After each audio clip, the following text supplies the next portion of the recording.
ঢাকার দর্শকের জন্য বিনামূল্যে প্রদর্শিত হলো মোহাম্মদ তাওকির ইসলামের প্রশংসিত চলচ্চিত্র দিলুপি।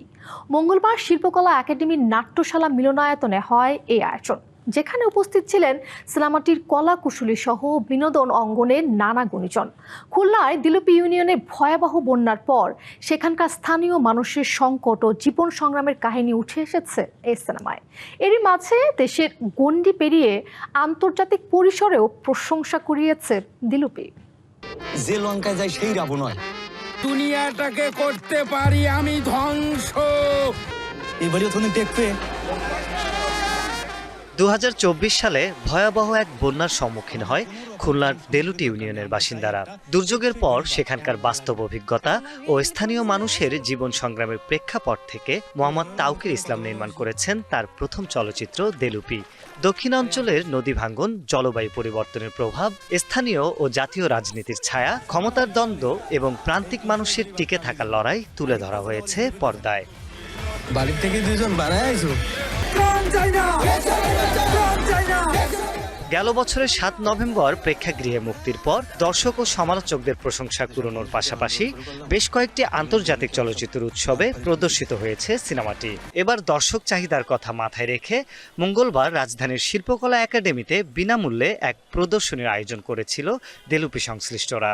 সিনেমা হলে যখন গিয়েছে তার চেয়ে সিনেমা হল থেকে যাওয়ার পরে ফেস্টিভ্যাল জার্নি করা শুরু করছে এবং তারপর আবার মানুষজনের আরেকভাবে আগ্রহ তৈরি হয়েছে যে এটা তো মিস করে গেছি। তো এই জন্য একটা বিশ্ব অর্গানাইজ করা, যে মানুষজনকে দেখানো, আর হচ্ছে আমরা ছবিটাকে বলতে গেলে এটাকে আবার রিলিজ করতে চাই, আমরা আরও মানুষ দেখাতে চাই। আজকে তো দেখতেছেন অডিয়েন্সের অবস্থা। নির্মাতার অন্যান্য কাজের মতন এই সিনেমাতেও অভিনয় করেছেন একঝাঁক নতুন মুখ। মূলত খুলনা অঞ্চলের সাধারণ মানুষদের ভেতর থেকেই নির্বাচন করা হয়েছে গুরুত্বপূর্ণ সব চরিত্রের শিল্পীদের। আমরা একটা ছবি তৈরি করব, কারণ আমি চিন্তা করলাম যে এই গ্রামে তাদের যা পরিবেশ পরিস্থিতি থেকে তারা কি ছবি তৈরি করবেন। তাদের সমস্ত গায়ে কাদা, হাফ প্যান্ট পরা, মাথায় বড় বড় চুল, গ্রামে তো এগুলো চলে না। আবার কোথা থেকে নতুন পাগল উদয় হলো গ্রামে, এমনি ভেঙে চুরে গেছে এলাকার অবস্থা। এই নিয়ে একটু হাসাহাসি হয়েছিল, পরে বিশ্বাস করতে পারিনি যে ওনারা ছবি করবে। ফ্রিডমটা ছিল অ্যাক্টিংটা করার, যে তুমি তোমার যতটুকু আছে অতটুকুই পোর্ট্রে করতে, ওইটা আমরা ট্রাই করছি আর কি। প্রদর্শনী শেষে জুলাইয়ের গণ অভ্যুত্থান ও চলচ্চিত্রের রাজনৈতিক ভূমিকা নিয়ে ছিল একটি উন্মুক্ত সংলাপ পর্ব।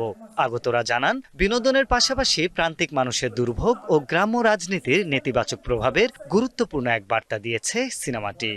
আমরা সবাই মিলে যেমন আনন্দের সাথে দেখেছি, ঠিক তেমনি একটা প্রশ্ন নিয়ে একটা উত্তর সহ কিন্তু বাড়ি ফিরে যাচ্ছি। এই যে একটা ভালো লাগার ফিলিং, যারা সংশ্লিষ্ট রয়েছেন তাদের কাছে বলবো সিনেমাটা আবার রিলিজ দেওয়া হোক। যেটা সবচেয়ে ভালো লেগেছে, ওরা পুরো জিনিসটাকে ন্যাচারাল রাখার চেষ্টা করেছে। এরই মাঝে ভারতের জনপ্রিয় নির্মাতা অনুরাগ কাশ্যপ যুক্ত হয়েছেন দেলুপির সাথে। আন্তর্জাতিক পরিসরে সিনেমাটির ডিস্ট্রিবিউশনের দায়িত্ব নিয়েছেন এই নির্মাতা। এছাড়াও দেশের প্রেক্ষাগৃহে পুনরায় মুক্তি দেয়া হতে পারে দেলুপি, এমনটাই জানিয়েছেন সিনেমা সংশ্লিষ্টরা। আরিফ হক, ডিবিসি নিউজ, ঢাকা।